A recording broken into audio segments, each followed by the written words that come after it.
you lot, it might be called ADHD, and I like that, but it's not a disorder for me. The world just feels disordered for me because it doesn't work in the way that Yeah. I need it to. Yeah. So It's the world. It's not me. exactly, it's not me. But when you know that, and you know that, okay, so it's not going to be easy, but I can actually make this world feel for me. Hello and welcome to the ADHD Untangled podcast. My name is Rosie and I have ADHD. And like many other ADHDers, the majority of my life has felt chaotic, to say the very least, due to what I describe as having a tangled brain. Let's get untangled and show the world what we are made of. Trigger warning. The Untangled podcast does cover some sensitive topics that could be triggering to some. So please be sure to read the full description before listening in. Please note that the majority of the guests on the Untangled podcast do have ADHD, including myself, which means we will interrupt each other, forget what we're saying, and go off topic. Today, we have the wonderful, amazing, inspiring Penne Belle. Now, she's become a good friend of mine and also is my ADHD coach. I absolutely love and adore this woman. She has been through quite a lot in her life. She will tell you all about it in this episode. But, she had a lot of ADHD struggle. She also had some trauma in her life. And she is probably one of the strongest people I've ever met. She has now turned all of her struggles into strengths and is out there on a mission to help others just like her. She's just so funny. Her energy is so infectious. And she's just so kind and wonderful. She's been like a godsend to me. So I'm really, really excited to share this episode with you today. I hope you enjoy it. You're going to get a lot of tools as well. She's really into the holistic way of looking at treating our ADHD. So if that's something that you're really interested in, then this is definitely the episode for you. Enjoy. Let's get untangled. So I got diagnosed when I was 30. And now I know what ADHD is and how it shows up. I guess the ways that it was affecting me that I didn't know about, that were probably the most, I guess, heartbreaking, was the inconsistency and the inability to follow through with things, and the forgetfulness in the sense of saying I'm going to do something and not doing it. Yeah. Committed to things and not staying with it. Like I would start projects. I would have so much energy for them. I would have so many big ideas and dreams, and then I just would not follow through. I would not be able to do, or I would not even be able to find out what the steps were that I had to take. And it weren't, when you think about hyper focusing, and there were things that I hyper focused on, like for instance, art. When I got back into art, I hyper focused on that, and then I started selling art, and then I started selling handmade artistic affirmation cards and mindfulness gifts, like affirmations in frames and stuff like that. So don't get me wrong, I hyper focused on it, and I was into it, and I was doing it, sending them left, right, and center. But then the opportunity to elevate that, to turn it into something more, to keep doing it, just started to dwindle. And that happened with lots of things, including relationships, including jobs, and also, it's a strange one with me, as you know, and I'm always going to talk about this whenever I talk about ADHD, but I went through a lot of trauma as a child, and a teenager and a young woman. So it didn't stop, but I went for a lot of things that I knew I needed to recover from. I knew I needed to heal from, but I also knew it would be hard and painful and boring as well. Yeah. I thought it was going to be boring. I preferred to block it out. I preferred to self-medicate. I preferred to distract myself with parties and masking and substance misuse. I preferred that. Yeah, of course. Um, but what, so I always thought that the things I struggled with, and I always had this hope. Like I always also had very strong faith and a very I always had hope. So all of these things that I struggled with, I knew, it's because I lived in poverty as a child. It's because I lost my mom. It's because I witnessed all this dysfunction. It's because I was abused by my first boyfriend. I knew that I had these traits that were going to be hard to overcome. So I faked it till I made it. Or, Yeah. I kind of just covered it all up. And so when I got diagnosed with ADHD and I found out that, okay, so inability to concentrate, procrastination, low self-esteem, inability to follow through are all symptoms of ADHD, which I've just been diagnosed with. It was like I felt like, okay, so having a rubbish life and a rubbish childhood isn't the reason I'm a mess. It's because I've got this brain disorder. Do you know what I Yeah. mean? And so Yeah. so that was like the thing that comforted me because whilst I went through all of that trauma and it really happened, I had this like I looked down on myself and I felt less than and I was embarrassed about my life and I was embarrassed about my childhood and all of the things that I'd experienced. I was embarrassed that I'd experienced pain because of some of my mum's choices and then ultimately from losing my mum. I was embarrassed to even think that, Yeah. and so the shame wasn't just like a healthy shame which stops you making a fool out of yourself. It was a kind of shame that stops you from seeing yourself in a certain light. So even the fact that when I did get close to success, I would self-sabotage. To me, I would just think that was self-doubt or fear of success in case I lost it because of where I was coming from, you Yeah. know? But then hearing that I didn't have to overcome all of that hard stuff, I could actually focus on ADHD and trying to manage that, and that would help me because these are all symptoms of that too, was Mhm.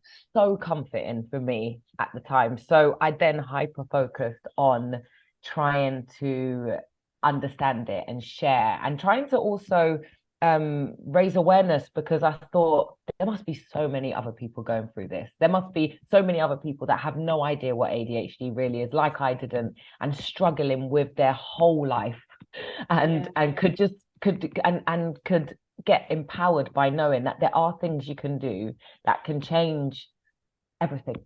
Yeah. So yeah, so that's kind of I do want to say as well, and I know this could probably come up later, but it's funny because now this is like what around 7 years later, Mhm. and I actually I actually got a little bit fed up of the way that ADHD was still stigmatized, despite it becoming, through lockdown, lots of people spent a lot of time with themselves, Yeah. started hearing their thoughts for the first time, started, you know, They couldn't numb it and mask it like you were saying you were doing, like distracting yourself.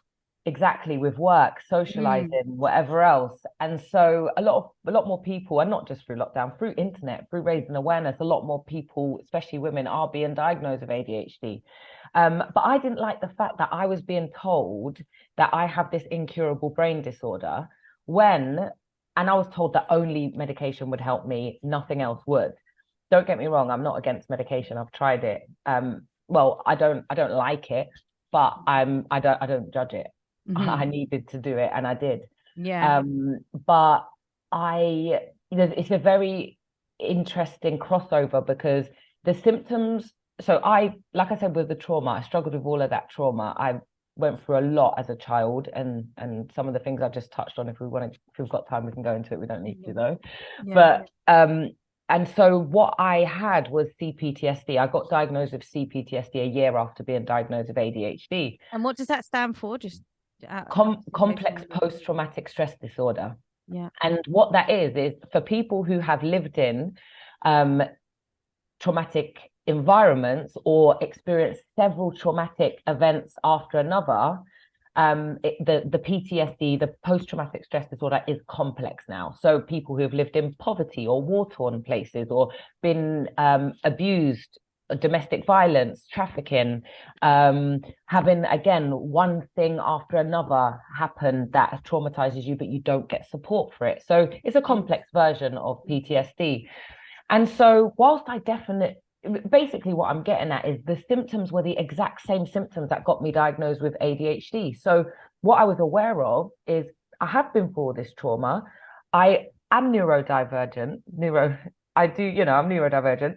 I'm instead of focusing now on ADHD completely and feeling like doctors are telling me that they're not going to help me unless I take the medication and do all of this, then I decided to kind of shift my energy to finally start healing from some of the stuff that happened to me so I could have the double symptoms I was getting halved. Yeah. And at least I could then move forward with other things, you know. So I went round 85 bushes to say all of that, but I didn't want to say that instead of addressing my trauma, I just leaned on ADHD, which I did at the beginning because it was helpful and comforting. But I was aware that I'm having double the bubble symptoms because this new thing I've learned about CPTSD shows up exactly the same. Yeah. So it's good to note that, especially if people have got ADHD and they're struggling more than the average ADHDer. And also for people who think they have ADHD, but actually could be dealing with the effects of trauma. Yeah. And how do you think people will distinguish the difference between that? Like, how do you know? I think that's a hard one. I think the for me, if I'm honest, if you know you've been through certain things and you know you haven't had those traumatic experiences dealt with or resolved, or you might say, oh yeah, that did happen to me when I was younger, or I did live in that kind of situation, but I'm over it, I'm good, I'm happy now. But you didn't get support, and you know that your way of thinking has been distorted. Even though you're not sad or scared, your thought patterns, the way you see the world, has been distorted because of those bad things you went through. It stays in your body and in your mind. And so whether you're okay or not, if you know you've been through something, you don't have to sit and think, well, is this ADHD or CPTSD? Just make sure you address your trauma, because whether you've got ADHD or not, your trauma will come to bite you. It will not leave unless it's dealt with. And usually it will show up in your relationship. So especially if you're single, because I was, and then when I got into a relationship, it all came to the surface, Well, this is it. I think, relationships are the biggest mirror, aren't they? Right. That's when I think a lot shows up. Yeah. And when you're in healthy relationships, but you've been through childhood trauma where you didn't have a safe environment and you're finally safe, you stuff comes up that you'd be surprised that you didn't get to feel. If you were in a household where you had to always be on guard and make sure your parents were okay, whether they were sick or whether they were unstable, you weren't ever able to be sad because you'd be scared to stress your parents out, or you weren't ever able to express that this stressed you out because you just want to be there for your family. So when you get into a healthy relationship as an adult, sometimes all of that stress and anger and sadness can just hit you like a ton of bricks because it didn't leave. No. And how, if you don't mind, if I ask this question, but how was it showing up in you, like when you was in relationships then? Like, how did you see that manifest? When you hadn't dealt with your trauma yet. So I had, before I got into the relationship I'm in now with my husband, I had started to address trauma, and I touched on things, and I was able to think about my mum without breaking down, let alone talk about her. I could only talk about her if I was drunk or, before, but I was able to. So I'd touched on things and I knew the process. But when I got into my relationship, a few ways that it started to manifest was, so at the beginning of my relationship, lockdown happened. So we were together all the time. And the first time my husband, who was then my partner, went somewhere without me, literally just somewhere without me. Talk about, and so I've lived alone since I was 18. Like I've never been clingy, right? No. So this is news. Well, some people might go, that's normal. For me, it weren't. So when being around someone that to that degree, getting to know each other, Yeah. building this bond, knowing that you're going to be together, knowing that you're going to get married, knowing this is your person. So you've got Mm. to give your all and you can't have your guard up. Yeah. Anyway, the first time he went anywhere without me, when he left, and I heard the car like go. So you're like, the door shuts and then the car drive goes off in the distance. One of the things that really stand out to me was that I started to have a panic attack. I was 100% convinced. I was 100% convinced. When I mean there wasn't like any shadow of a doubt, you'd think I thought I was some kind of psychic that saw a premonition, like in Final Destination. But I literally felt 100% sure I was never going to see him again, and that, and then so that started off like a panic attack, basically. Yeah. And what the panic attack turned into was a screaming fit. Mm. And I don't mean like I cry Yeah. happily and healthily. I cry happy tears, I cry frustrated tears and sad tears. Not as often as I probably need to, but I do. This was a cry I had never heard. It was a wail, it was a scream. Anyway, it came out, and I went into like this emotional flashback of me as a child looking through the letterbox as the lift closed and my mum went out. And Oh, she God. obviously had thought I was asleep. And I think she was only going to the shop, but there had been times where she had gone out and not come back for 2 days. Yeah. And she had left me and my brother alone or with her boyfriend for days. And I'd worry about her. And her lifestyle was dysfunctional. So there was a lot of fear at home. And she fought with her boyfriends and fought with people. There was a lot. So me being left alone at home alone, one was just scary for me being so young. I think she'd only gone to the shops. But I got a flashback of that lift closing. I'd never remembered this. This had never So this come was back. the first time this ever happened. First time. And I screamed that same scream. So what was happening is obviously, years later after that incident with when my mom she just went to the shop. I think my brother was even with her, but they thought I was asleep. So they were just popping out and coming back. But because of other things that I'd experienced with her, and just whatever issues I must have had at that age, I was young, like 8 or something, I don't know. Years later now, we got evicted from our home, and that eviction led to my mum not having children around her as a responsibility because we got separated until she got on her feet, and that led to her death basically. And so what had happened in that moment with the childhood trauma that I'd not dealt with, I'd never had therapy or counseling, was that when he had gone and I felt like I was never going to see him again, in my mind, it was like something turned on, the abandonment, the being away from each other, is going to lead to his death. I don't know how it was obviously my child, my inner child. But it was very surreal. And yeah, I got to deal with it. I got to see it, I got to feel it, and I got to deal with it. And do you Yeah. think as well, that because you said that was the first time that happened in a relationship, because obviously a bit of background that you was in a new country, wasn't you? You was in the US now, Yeah. and you'd been in lockdown, so that was even more intensified situation where you'd been together so much. And do you think it was a lot to do because how much you love? Because obviously this is a different kind of love for you, wasn't it? It's like a do you think that played a factor in why this only came up then? It was the first time. Yeah. Yeah. And I had never been in a relationship like this. I had never known that I'm 100% with my husband, even though we weren't married at the time. I always knew, my goal was to get married. I wanted that, I dated pointlessly, but I always had like a discouraged feeling dating someone knowing they weren't my husband. It was just so pointless. Yeah. And just that was always my goal. Not like idolizing marriage, but that's just how I wanted to live my life. I wanted to be married, and that's just the way, Yeah. And so being with someone that I knew was him, I let go of all my guards. I stopped putting him at I put other people at arm's length. He was not. I believed and received his love, which I always felt, I always found difficult to do. Yeah. And so, yeah, it was, I hadn't felt, and since my mum died, apart from my family, I had never let myself love anyone in the similar way, because I was scared that feeling that intense love meant you felt intense pain when they die. And so every time I felt intense love, even for friends, I would pull away a bit because I didn't want to have to experience the pain of when they die.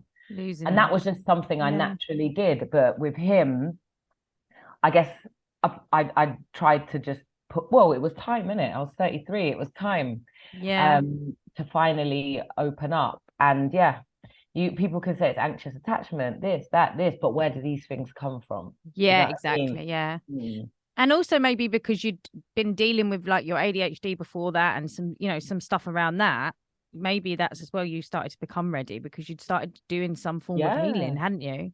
Exactly. And I'd accepted myself. When you find out that there's this common disorder, so to speak. I don't like that word, but it's what No. it's called, isn't it? A disorder. But it is Um, getting common now. do you know what I mean? It's Yeah. when I was actually looking up ADHD before, it was named, it was like described as an incurable brain disorder. I was like, well, that's lovely. Oh, oh, lovely. You know?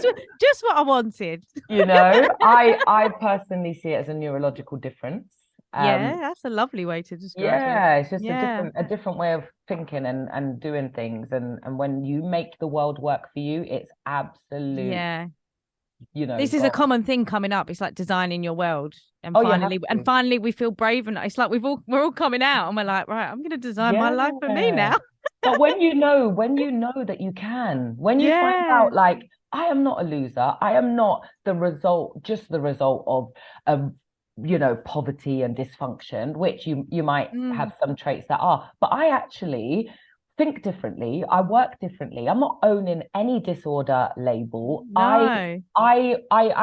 You lot, it might be called ADHD, and I like that, but it's not a disorder for me. The world just feels disordered for me because it doesn't work in the way that Yeah. I need it to. Yeah. So, It's the so world. It's not me. exactly, it's not me. But when you know that, and you know that, okay, so it's not going to be easy, but I can actually make this world feel for me. Yeah. Everything feels against, where everything feels impossible, where I need to start a business, but I can't open emails, where I need to, you know, where I put out, something that I used to always do, even after being diagnosed and becoming a life coach and doing all the things, because you still have times where it's like, oh, this works, and then you just stop it, you Yeah, know. exactly. The inconsistency. But like I would put out, I'd have a time where some projects might have closed, and I'm like, okay, I'm going to take on a couple more one-to-one coaching clients. So I'll Mm. put out a post on Instagram and just tell people that they can reach out, and I'll see if we're a good fit. And then I would do that, and I'd get like, this happened the first time I did it. Now I have to manage it really well, and I don't actually do this like that anymore. But I got like 30 DMs. Did Wow. I open them? Did I open any? No, I didn't. None. None. None. Got overwhelmed, didn't I? And guess what I This did? is what I mean. We get this urge of energy to be like, right, I'm going to do Here this, I and then go, and then it comes and you're like, oh God, how am I going to do it? It's that businesswoman taking on Brenda. too much as well, isn't it? It's that But that even is then, the worst. I didn't even have too much on. I was ready to take on a couple more coaching clients. I needed to. Instead, the fact that so many people replied felt so good, but that good feeling overwhelmed me. It's like sometimes when I see someone reply to a text of mine and they've written a compliment as the first line, I can't open that either. Even though we're having a conversation, I'm like, oh, put the phone down. Oh, let me run away. It's crazy. Oh, Yeah. don't. I can relate to that so much though. But yeah, what I was saying earlier, just so I close this tab, this is another thing that we can learn to do is when we have tabs open, we can close them, Yeah, and can then they we? don't stress us out. But so the getting diagnosed was really freeing because I then knew I can find out why ADHD feels hard for me, what Hmm. I need to do to manage those areas, see if I can do anything naturally, because I was scared of medication because I knew nothing about it, and I didn't know anything about mental health or anything. I just thought mental health medication turned you into like a zombie. That's Yeah. all I thought. But yeah, so getting a diagnosis just helps you to understand and accept yourself. And when you have that first feeling of self-acceptance, when you've not had it because of loads of different reasons, you start to just do brave things. I am here to prove to you that meditation does not have to be boring. It doesn't have to feel like a chore, and that you can have a regular meditation practice and bring all the benefits that come from meditation into your life. You can find these either via my Instagram, which is ADHD_Untangled, or on my website, untangledco.com.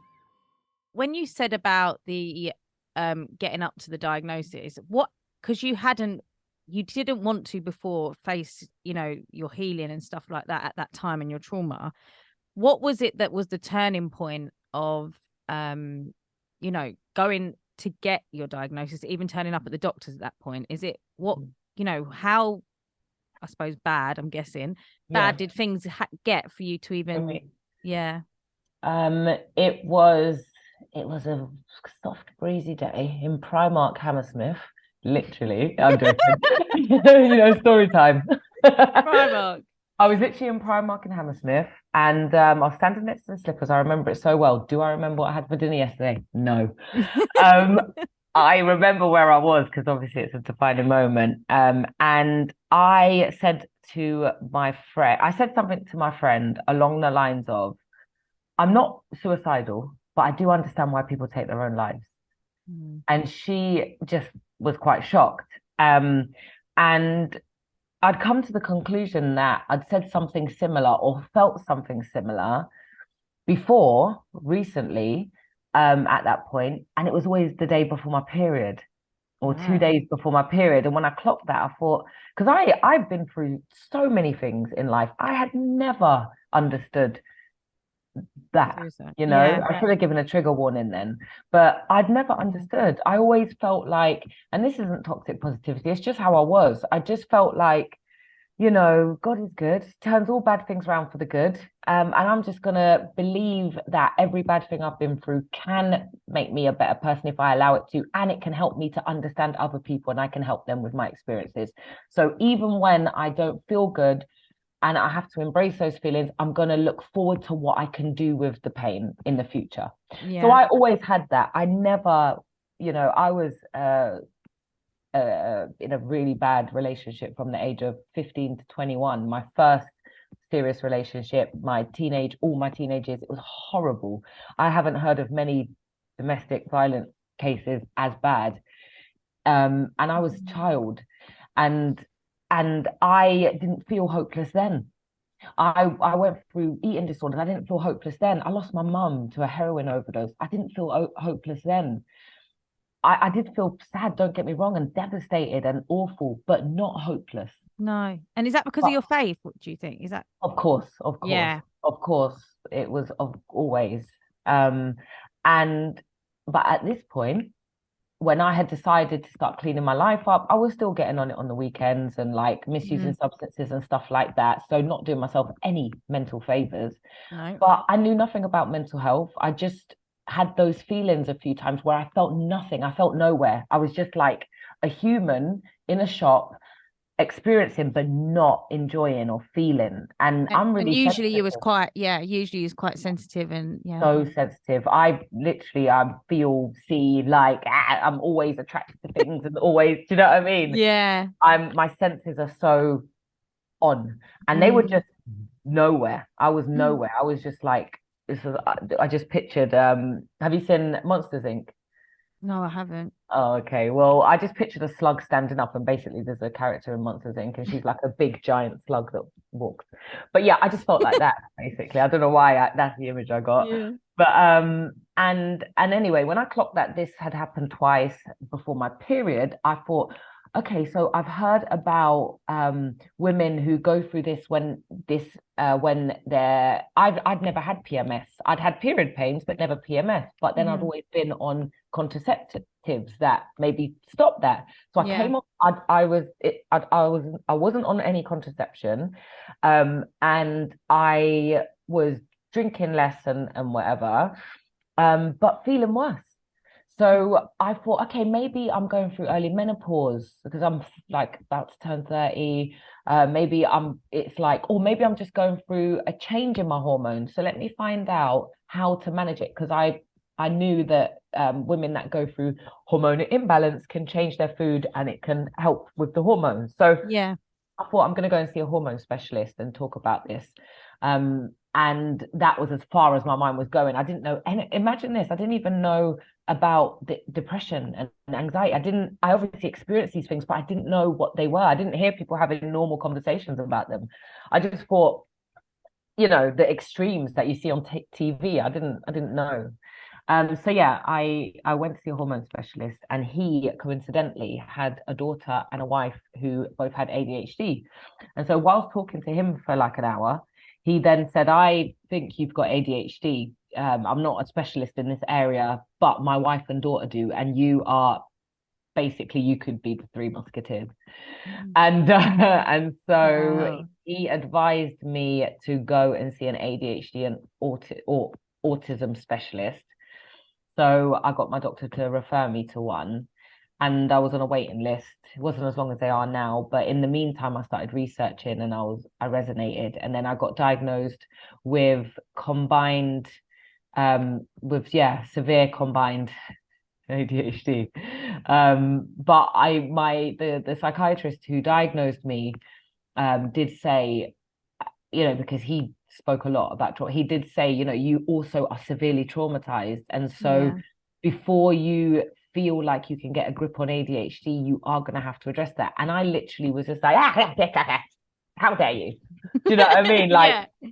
because I'd gone into this appointment to talk about ADHD and why I'd been referred there.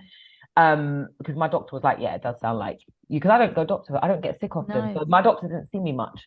So for me to say, oh yeah, I've been asked to get referred, and he was like, why? And we spoke about it. He was like, yep, definitely, I'll send you. And then I'm there to like talk to this person to see if they think I do. And then they start asking me all these questions about trauma. I'd never gone to counseling or therapy. So No. he's not a therapist. He's not empathetic either. He's not soft. And he's like, what happened? What bad things have happened when you were younger? And I'm telling him these things, and he was like getting more details out of me. I felt raw. I'm telling him these deepest, saddest things that have happened to me, but very matter of fact, because that's how he wants it. And that's Yeah. he's not being like, oh, not that you want sympathy, but I mean, give me a cushion to land on. Yeah. and and yeah, he said, you do have ADHD. You've got inattentive and hyperactive, quite bad. I was like, does that even make sense? Quite bad? I mean, do you have to say that? Uh, you can say, Don't you can't you say, fluff it up? can't you say I've got lots of it? Like, lots is nice. I like to have lots of stuff. Don't say Yeah. bad. You got lots of it. And then he was like, but you are severely traumatized still, and so you do need to address that. And I was just like, you've just traumatized me. I don't want to Yeah. talk. I'm not going to do that ever again. Thanks. Let's go and do this ADHD Let's stuff. start with, one Yeah, step at a time. I yeah. wonder how many women, now you've said that, I've never thought about this before. I wonder how many, because we blame hormones, because obviously hormones are responsible for so much of our mood and everything that goes on. But I wonder how many women there are out there actually thinking symptoms of ADHD are their hormones when in fact they've got ADHD. Now you've said that, I reckon that must be a common thing. Yeah, of course. But also, and remember, I knew this is a line from my TED talk. Here we go. Cameo. I knew nothing about mental health issues until I was being diagnosed with mental Yeah, health that is issues. crazy. Genuinely, like, and you'd think that I would. Like, Mm. if you knew me even then, like, I was very good, very emotionally mature, very, if I might say so myself, very emotionally mature, very aware of trauma, but not knowing I was trauma aware, but just Mm. able to pick up when someone is presenting pain, Intuitive. Yeah, yeah, and intuitive. expressing pain from the past. I was very empathetic, able Mm. to support and problem solve and give good advice, but didn't know that some things could be mental health. Some No. things could be these set labels. I think it was good because I was able to pick out the things that were happening, and I didn't have labels for them. I just For helped, them, yeah. yeah, which I think was I was Positive. kind of doing the same thing, but yeah, so a lot of people are like that. A lot of people, and also a lot of people get diagnosed with a depression and anxiety because people with ADHD struggle with depression and anxiety as well. So Yeah. you can get misdiagnosed, or you could be taking medication for all, or taking the wrong medications and not wondering why you can't get better. Yeah, I've heard that a lot of people getting diagnosed with like depression, anxiety, being given a certain medication, and it actually makes it work, like their ADHD Yeah, yeah, worse yeah. because, One, there is a certain type of medication I've heard yeah, about that is like absolute kryptonite for yeah, ADHDers. The I've heard worst that as thing, well. yeah. But also it is good to note this. So, I've done a lot of research and Hmm. I've spoken to a lot of doctors. Like I was like trying to be like, mystery shoppers, but Yeah, I was doing it with doctors because so clever I though. because I couldn't believe some of the stuff I was reading about ADHD and how some people say it's only for boys. I did think that, to be fair. I thought it was for Yeah, boys. so did I. I thought it was for Yeah, boys that don't get enough attention at home, so they come to school attention seek by being naughty, and therefore it's attention disorder. Do you know what I yeah. mean? I didn't know what it was, and I thought it was just boys. But I actually spoke to a doctor who said there's no way I'd already been diagnosed. This is me being a proper snake, but I'd already been diagnosed, and I went just to do research, just to help with my coaching that I wanted to do and some of the courses that I wanted to create. Hmm. I wanted to understand why why I didn't know I was going to do a TED talk at this point, but it helped with that too. But Mm. yeah, a doctor said to me in my face, "Oh, there's no way you've got ADHD because that's only for boys prepubescent." So it's clear you've got severe anxiety and severe depression. And I said, well, the reason it looks like I've got severe anxiety and depression because you've given me two lists. You've asked me to tick everything that I resonate with. I resonate with all of them. And they are all symptoms of ADHD, Mm. restlessness, up and down moods, sometimes inability to sleep, like everything. Oh, yeah, but these are symptoms of depression and anxiety, fidgeting, this, that, this. No, that's just a hyperactive brain, and you don't want to sit in a chair. It's not Yeah. anxiety. I've got energy and I don't want to sit here. So I'm going to fidget because I Mhm. can't hone it in. Like, it's not anxiety. I'm not anxious. I'm energetic and I need to know how to, put my energy Yeah. in. So anyway, there was lots of that going on. But also there are these things to note with all the research I did, like I was starting to say. Hormone imbalance does show up in a similar way to ADHD. So it is important to check these things. It Yeah. is. I do wish that doctor didn't just say, "You seem like my wife and daughter, go to get a diagnosis." I wish he did do some blood tests because Yeah. I do believe I did have a hormonal imbalance as well. A dysregulated nervous system shows up very similar to ADHD. There are things that people say are the root cause of ADHD, even though some people say ADHD is hereditary. Mm. It's it's not necessarily like there's a root cause of ADHD, but there is a root cause of behaviors and symptoms that look like ADHD. And some of those, again, hormone imbalance, food intolerances. If you have certain food Yeah. intolerances, you might not get a rash or hives, but you might have neurological issues that start to show up later in life if you keep eating that thing. And that looks like ADHD. So Wow. there's heavy metal poisoning. If you're being poisoned by metal, your blood is being poisoned by metal over a certain amount of years, and you're constantly receiving that poisoning through things like silver fillings. That's mercury and it poisons you. Simple as, if you've got silver fillings, get it out. I am going to do that to mine. I almost dragged it out myself one day, but I've got an appointment. But when that's being leaked into your bloodstream, Google it. Google what, Yeah. if you Google what does I am mercury going poisoning, to. yeah, what does mercury poisoning look like? And if you've got silver fillings in your teeth, you are being poisoned by mercury. Um, and there's other ways mercury gets into your blood. But Google what does mercury poisoning look like? Google what does yeast and caffeine intolerance look like? Because those were the two I Googled. I researched heavily. Yeast and caffeine intolerance. Google that. Google what does candida overgrowth look like in a person. and Google what does a hormone imbalance look like in women. Every single one of those shows up the same as ADHD. So So interesting. yeah, Because brings me on to the next point as well, because like treatment and stuff, because I know this is a passion of yours, isn't it? The nutrition side of things and yeah. treating things in that way. So when you got your diagnosis, and then you refused to take medication first of all, did you try it first? No, You I said was no. You too said no. scared. Yeah, Yeah, I was yeah, too yeah. scared. And then so you went down the holistic route straight away. So you just started researching. And then what changes did you make to your diet and to help with your ADHD, and what did it work basically? Yeah, and again, this is going to be different for everyone. Yeah, because obviously it's all And personal. also, if there's certain things that are poisons and toxins that we should Hmm. get out of our diet anyway. Yeah. I'm not going to act like I don't eat sugar, but we should not be. It's a poison. I Mm. love a sugar, but I Me don't want too. to. No, same. I am trying to be better disciplined around that.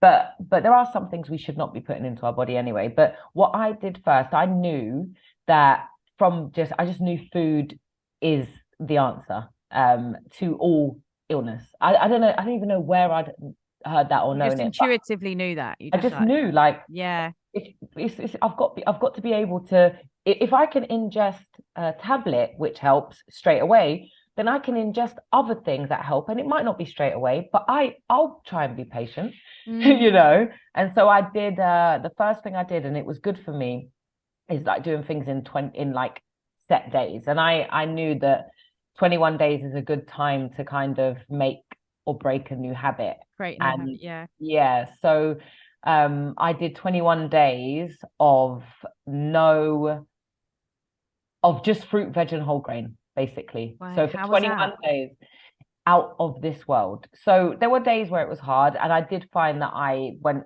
in autopilot like a sleepwalker into Poundland and bought a massive pack of chocolates and ate them all in the shop. So I didn't remember doing it, but it happened. So I was obviously clucking for sugar What, after the 21 days you did that? on day 19. Oh, no, I love that.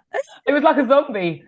But aside from that blip, I did get to day 19, which is incredible. But Yeah, I that did is incredible. if you think fruit, veg, and whole grain only, so I ate no animal products, no sugar, no caffeine, no white products, so no white bread, white pasta, whatever. Hmm. And I had never felt better. Really? I could not believe I could feel so good. I felt cured. Literally. It's actually embarrassing that I went back to changing how I ate. But what did happen is I went through something really hard and I couldn't do it. Like the oomph I had to do that and to No. exercise and to drink loads of water and to take vitamins and to drink tea all the time, all that energy I had to do that. When I went through this really hard time, I just lost the oomph and I just wanted to Yeah. sit at home eating mini cheddars every day. But I think And emotions and food are so connected, aren't they? Because I notice it now. I'm so aware of when I pick up sugar, or when I know what's going on. I know what I thought in my head, or what phone call I've just had, or who's really, popped up on my Instagram. And I think you've done that because you've seen that, or because wow. you've had. So I think it is, that's where they Yeah, say like yeah, yeah. comfort food, or whatever they call it. Yeah, There is such exactly. emotional connection, isn't there, between food? Exactly. And I think Mm. what also happened, like I went through a depressive patch and so I was just, couch potato in and, Mm. yeah, like I said, ordering food at like eating KFC every day, sitting eating like multi-packs of mini cheddars and Snickers and just not really doing much. But I had this thing where it was like, but I know what works now. So Yeah, you've got a I can do tool. this. It's a tool, isn't it? Yeah, I was like, I can do this and go for this blip. I was giving myself grace, but Yeah, and you like, have to do that. yeah, I've tried it and I know. And again, that worked wonders for me. I did after when I got out of that rough patch, I did go vegan for about 7 months. Did Um, you? yeah, because it was just like a no-brainer for me at the time. Mm. And I'm not vegan now, but I do sometimes say my higher self is, because if I could be my own best friend and my own best coach and do what I know is best for me, eating fruit, veg, and whole grain, I felt the best I've ever felt. Yeah. And so now well, Yeah. How would you now describe your diet now is now a then? strong word. I don't wish to talk about it, if I'm honest. Yeah. No, I'm joking. I don't mind. I make sure I'm very deliberate about how much water I drink. I drink between two Yeah.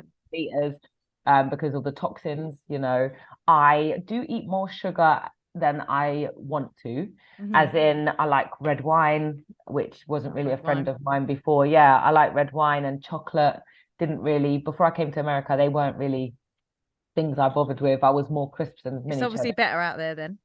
No, I think I just, like you said, I became estranged from everyone and everything I knew. I Yeah. was only with one person that was familiar to me. And so I picked up things, and I just started to understand why people like wine and chocolate.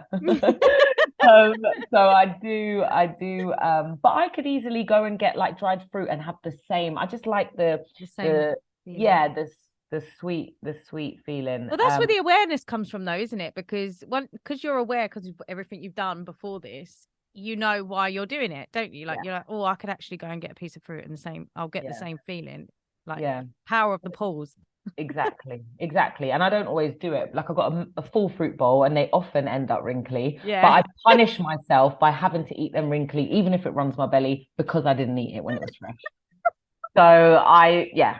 So I'm deliberate about, I know when I'm feeling crap, I'm deliberate about having smoothies in the morning because I Mm. love them and they're full of, I eat greens and Yeah. As with long as you're getting every your goodness meal. in, it's like, yeah. Yeah, and I love it. I love eating good. But Mm. I guess it's just really the sugar and portion control that could be wild for me at times than wine. Oh, But, same. But the thing but is I with sugar, do, it's addictive, isn't it? That's the thing. yeah, It's so exactly. addictive. So Exactly. But also, if there are food that is specifically helpful for our brain, like leafy greens, salmon, mm, drinking lots of water, actually has a neurological impact, a positive one. yeah. So I know that these are things that now, just by habit, I eat more of. So I know I'm getting, Getting your nutrition, yeah. yeah. And like I said before, and I don't need to say touch with because I'm affirming it. I'm never sick, ever. You're never Yeah, what, sorry? sick, Thick. sick, Sick.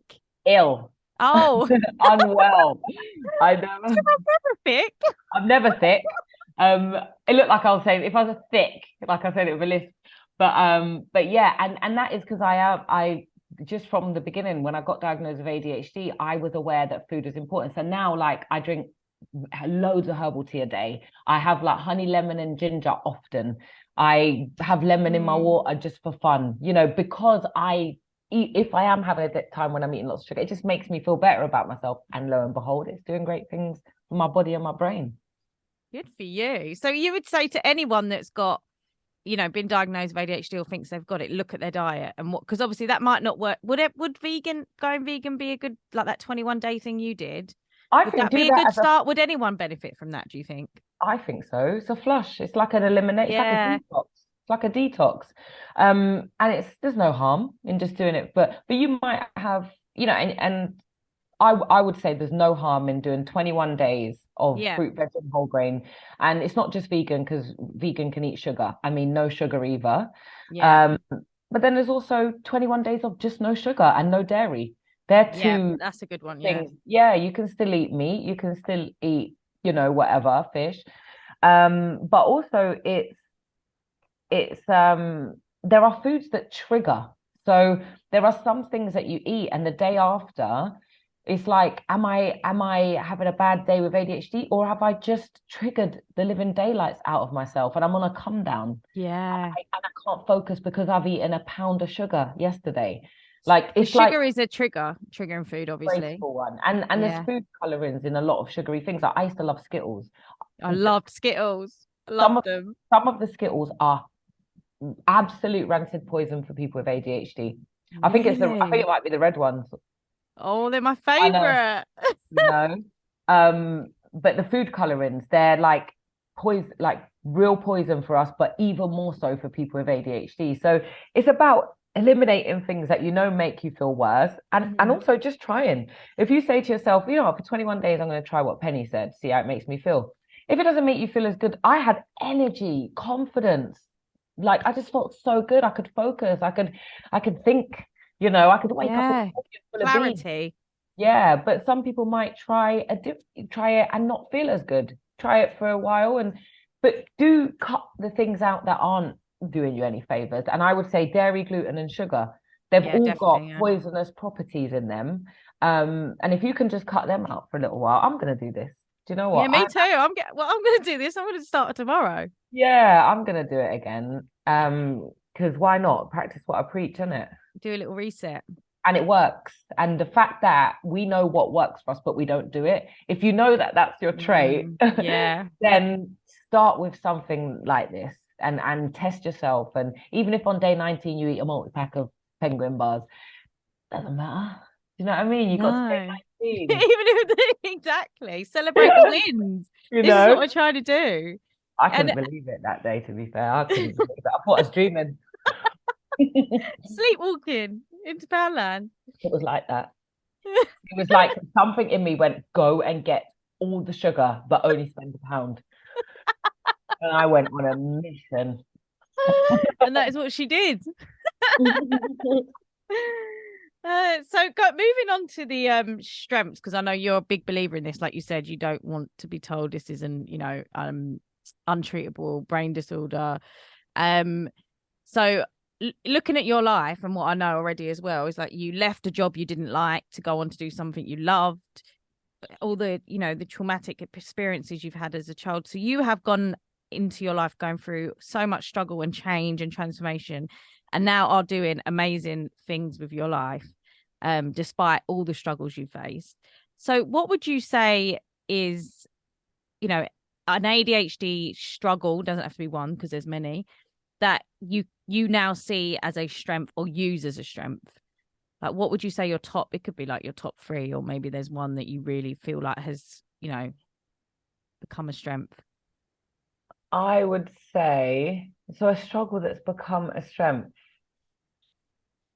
Um, that's a good one because there are some, I think the multitasking, which I don't know, a struggle that's become a strength. That's a good, because I would kind of point out different strengths, like the hyperactivity, which people can say is a struggle because you're all Yeah. over the place. It's just when you've got lots of energy, you bring lots of energy. You might not have it all the time, but in conversations, in new projects, Yeah. you're like a ball of light, you're innovative. And so I would say if ADHD is a struggle, then the strengths that I've witnessed in ADHDers are creative.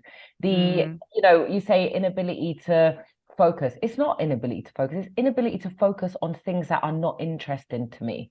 yeah. So if I could use my ability to hyper focus on things that I am interested that do interest me, then I could excel in something, or a few things, because we do tend to need variety because our Yes. brains are known to be understimulated. So, okay, so that's one, an Yeah. understimulated brain. If I've got an understimulated brain, then what I'm going to do is I'm going to pick 3 things that really stimulate my brain and I'm going to excel at them. And Yeah. so I am going to be really, really, I love helping people, I love Hmm. art, and I love cooking.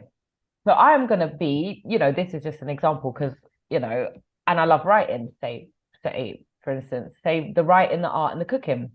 So I am going to write sick books. I am going to have a cookery show and help people, through food. And I am going to provide people with art therapy and also just create loads of amazing art that makes people feel amazing. So if I have this ability to need so much, if I have this need for so much stimulation and I do have things I'm interested in, then I'm gonna delegate, get a team or get a person or get help to help turn these things into something that can help others Yeah. and bring money in and use it to my advantage. So that's one. But also people with ADHD are funny, light-hearted, where we see things in a way that is just ridiculously imaginative and colorful, and that brings Yeah. childlike energy to every room.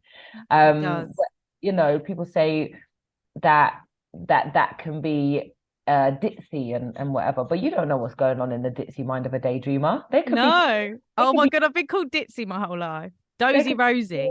planning something that is going to change the world. They could be daydreaming on things that are going to change the world. Like, don't, you know, Yeah, you don't know what's going on in that brain.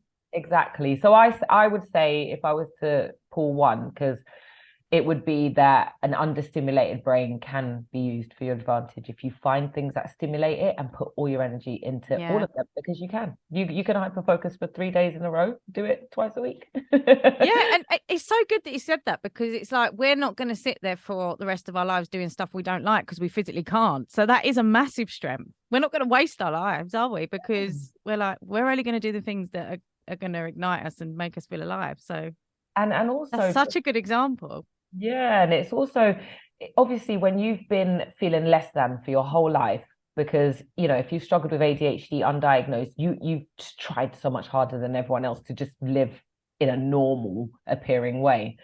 And so you probably don't find it easy to ask for help No. because you're always trying, it's just so getting to the point where you accept yourself enough to ask for help, because then these ideas you have, which you can't do the admin for because admin makes you turn inside out, you could get someone to help you with the admin, to hold you accountable, to help you break Yes, down tasks. You could get to a point where you're earning enough to pay someone to do admin for you. And then exactly. you can turn your ideas into wonderful things that impact Reality. others and impact your own lifestyle, and you're always interested in it. Do you know what I mean? Yeah. You're always into it, It's so true. And just getting up every day and just thinking, I'm going to do something that I'm actually interested in and I love. and you And you don't have start, the daunting having to no. do the admin of it, and that again is just loving yourself enough to ask for help. Yeah, exactly. And this is Mm. why I, started working with you as well as in at my ADHD coach. Penny's now my ADHD coach. Yeah. And I've got to that stage where I'm like, I know what I need help with and I can't do it all on my own. And you need someone around that understands, what it is that you want help with and stuff that at the minute you're not so great at. And I think that's been a life-changing thing of finding out I've got ADHD, is because now you're like, actually, I'm going to ask for the help that I need. And it's so important. Yeah. And it's just that knowing that no, you're not deficient, you're different. No, you're just different. Yeah. Exactly. Who And wants to who be the wants to be the same? same? Yeah. Boring. Have What you ever like what been was in that? What was that video you put up and I loved? And it was about a cup of tea. what one? You put a video up saying, you're not going to be everyone's cup of tea, Yeah, but who exactly. wants to be tea anyway, or something like that. Yeah, it's like you're not going to be everyone's cup of tea, but not everyone likes tea. Yeah, that's it. I You love know what that I video. mean? So if it's you're going to be someone's cup of hot chocolate. You know what I mean? Someone's Skittles. And they're going to be your ones. They're going to be the ones that you're here for. They're going to be Yeah. the ones that um, yeah, that your mission's going to explode for. So, yeah. Okay, so I've got some last little fire questions now. Okay. Um, First one is, considering where you are now on your journey and everything you've achieved, if you could go back and choose, would you still have a life with ADHD despite the struggles you faced with it, or a life without? Um, yeah. You know what? I would have liked no without. Yeah, I'd have had it Without. without. Yeah. No, Yeah. actually, because I am who I am. I just It's a I hard question. Yeah, I wouldn't be where I am in all aspects of my life if I didn't have the delays that I had. But I do Mm, feel like, I went to uni and I had to start the same course 3 times because I mm, didn't know I had ADHD. And so I would have liked to have finished that in normal time, yeah. but then all roads led to here and I'm happy more than, Yeah. and so I don't like I I went for a lot of eating disorders. I went for a lot of image issues. If I could have just been consistent with the food and the exercise, but I couldn't. And if I Yeah. knew I had ADHD, then I would have been approaching it a different way. I just thought I'm just a loser. So instead, I'm going to have to take drastic measures. And that means no eating. And if I do eat, I'm going to throw it up. And it was Mm, just because I just had I have known, I might not have taken that route. I might have given myself some grace. So there are horrible things that I had to go through because I didn't know. I was struggling. Yeah. Yeah. But no, I wouldn't change it because there are some of the other things I do love. And when I see some of my quirks show up, like when I do a story or when I listen back to this, and it would normally be like, oh, before, how did I not stick to one topic? How did I not get to the point? It's more like, look at how fluttery this conversation is. I Yeah. don't see it as a bad thing. I like it, and I like it in Yeah. other people. So when I meet other ADHDers and I'm like loving something about them, and I'm like, I love the way they think like this. I love the way they do this. There are some frustrations, but Yeah. there's so much I love. I sit back and I say, and I've got those things too. Yeah. Well, it's You like know when what we I had mean? our first call. Do you remember? It was meant to be, was it an hour and it was like 3? Yeah, yeah, exactly. But it's like when I see it and I'm endeared by it and I find it Yeah. charming and I find it funny and I'm enjoying an in interaction with an ADHDer and other people, of course. But when I enjoy that, I'm like, I mean, I love this how gang. do people not have it? I Yeah. mean, I woe feel to bad for the you people lot. that have it. Yeah. Yeah. And then But and then the next again, day it shows up as hell and you're like, oh fuck the you. next day you're just like asking your sofa to eat you because you're Yeah. like, I don't wish to do anything other than be eaten by a sofa. Yeah. Well, I always say with that question, it depends what day you're having with your ADHD, I think. It's true. Yeah, Mm. it is true. Yeah. But the things like the delays and the self-doubt and the inability to follow through, I wouldn't wish that on anyone. No, No. it's a horrible You feeling, feel like isn't it? your own worst enemy. You've got all Yeah. this stuff in you. You know it's going to benefit your life, but you don't do it. No, That is the route to depression. it is. It really is. And that's the thing I hope with like the next generation of people, now that this awareness, hopefully they get the help. Because like you said, you didn't know you had it. No one knew you had it. So that obviously didn't help. So hopefully that sort of stuff will be a lot better now for people in the future. We hope. Um so I was gonna ask you next what you're hyper focusing on, because I know you've got an exciting venture that Yeah. you're working on now at the moment. So do you wanna, is that your Yeah. hyper focus? Yeah, my hyper focus for the past 3 years has been all things Linden House. So Linden House is a members only social wellness club slash community that me and my husband and our wonderful team have been building. Amazing.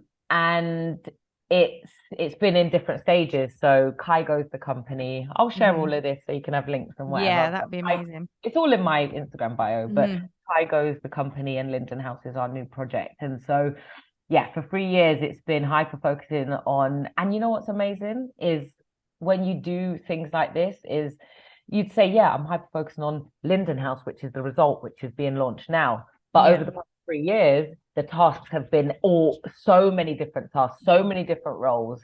And for someone who likes variety and needs to stay stimulated, that's just great, isn't Yeah. it? The dream. Yeah, wild, but a wild dream. So that, and also art again. So I went Mhm. through, I didn't know I was going for a low patch actually. I was going for a low patch and I don't, I feel like I went for a low patch and didn't feel to create. Or was Mm. it that because I didn't feel to create, it made me low? I don't know which, because I am Yeah. extremely creative, but I didn't have the oomph. And so I've got it back. And Yay. yeah, and so even just the fact that I hyper focus my thoughts on ideas that I want to create, that's good enough. But Yeah, of course. I'm starting to learn digital art on an iPad and So um cool. and even like I haven't painted in a couple of weeks, but I feel like I'm hyper focused on painting because every day I think about it. And every Yeah. day I You're think, oh, you're visualizing it. I'm gonna get my paints out today. So that I get the fix. I get Yeah. the fix. Yeah. Well, I your get brain it. don't know what's real and what's not. So your brain thinks you're doing it if you're Oh, thinking about it. and picturing what I'm gonna paint and picturing an old painting that I'm gonna add to. I mean, I get the fix like that. Yeah. So yeah, so art and Linden House. Amazing. And in one word, how would you describe living with ADHD? So obviously mine's tangled, hence why it's called Untangled. What would your word be? Spaghetti. probably. And Spaghetti, yeah. I guess spaghetti's tangled, which is funny. Yeah. Yeah, I think the way that I described it was like just spaghetti, just spaghetti, you know. Just Um, spaghetti. yeah, just spaghetti. But also yeah, there's a word that's like a good version of unpredictable. Mm. I can't think of the word Yeah. now, but yeah, you You never never know. know what you're gonna get, do You you? never know what you're gonna get. Life's like a box of chocolate. No, it's But so true. spaghetti is my main one. I love that. And we've spoke quite a few about some funny stories actually, but I always think it's really because we have so much shame around ADHD majority of the time, but there are some really, funny stories that can come from our ADHD. And I think when we can laugh at the darkness and make fun of ourselves, I think that allows us to let go of the shame. So Mm. is there a particular ADHD story that always never fails to make you laugh or others when you tell it? I mean, the pound lamb one is quite funny, to be honest. Yeah, you know, you know. Um, I I think it's just every day, isn't it? Yeah. It's like yesterday, I went out for a walk because I know starting my day, you know this as well, starting my day with Yeah. exercise is like medicine. Yeah. What exercise is it you do in the morning? Walking, is it say? Did you say? Yeah, a Yeah. brisk walk, might I add. Yeah. I love a walk in the Don't morning. leave the B word out. No, power walk. A brisk, yeah. So I love like 1 to 2 hour nice walk in the morning. Oh, I just love good. it for many reasons. I like to pray when I walk. I like to listen to Oh, that. It's like me time. yeah. And so yesterday I was about to do one, and I thought I hadn't left the house for 3 days, which I hadn't noticed. I'd used the gym in to get, and only once, but I was like, I'm going on a long one today. So I went and I'd been walking for 5 minutes, and I was like, oh, actually, while I'm out to make my walk longer, and because if I don't do my morning walk, I often say, oh, I'll do it later, and I don't. No, yeah, you So got to get it done. if I'm out now, let me stay out. I'm gonna get the groceries I need while I'm out. And I'd been out for 5 minutes already. So I was like, I stood at the side of the road trying to decide if I should go back and get my purse, which I didn't have on me. And I stood there and because I knew it was 6 minutes because my watch was timing the walk and I'd forgot to pause Yeah. it. So I was standing there literally, I don't even know if any thoughts were in my head, but I was just like, do I? Do I? Do I? For 6 minutes. Yeah. And I was like, yeah, I should because I'm probably not going to come back out. I really need this. I really need that. And there's loads of things I need. Okay. So I went back, went all the way back, only 5 minutes, but 5 minutes is a decent walk. Went on my walk for over an hour. Lovely, lovely. Then I walked to the supermarket after, which I was getting loads more steps in, loving it. And I got there and I have even now, I don't know what these groceries were that I needed. I don't have a clue what urgent groceries I needed that day, but I just loaded up on avocado and stuff like that. There was none. There was no groceries. There was none. I needed nothing. My It fridge is had, those daily things though, isn't it? yeah, I also find like I haven't done it recently, but I've found half-eaten apples in my knicker drawer. I've found my remote in the freezer. Yes, I've done that in the fridge. Yeah, I've found I've found keys in like the cleaning cupboard. I just I don't get why they go there. No. I just talk to myself now going, Rosie, it's not you, it's your ADHD. Another one which I was doing yesterday as well is I was listening to a YouTube video, writing notes on it, Hmm. also writing in my journal separate things. And I was watching the YouTube video because I was looking at myself like you have lost it. I was basically doing 3 sets of writing and watching two separate. Yeah, I was listening to a podcast, watching a YouTube video, writing notes on both, and journaling separately. Love it. Mad. Multitasking for And you. one of them still isn't complete, which has been playing on my mind Only silent. one of them. Yeah, the YouTube video, it was 2 hours I'm long, impressed. you know? Wow. Yeah. And then the last question is it's sort of just like your last words really to someone who might be struggling. Maybe they're in a job they don't like and they want to go and do something they love. or maybe they've gone through trauma, and they've just, they've got ADHD and they're just struggling to sort of move forward with anything at the minute. What would be your words to someone who may have been in a situation that you was in, in your journey? I would say, depending on what your situation is, if you've been told ADHD is incurable, and I don't necessarily believe that's true. And so I believe that all of the symptoms that create the label of ADHD are all reversible, because I believe you can work on them. It's not going to happen in a day.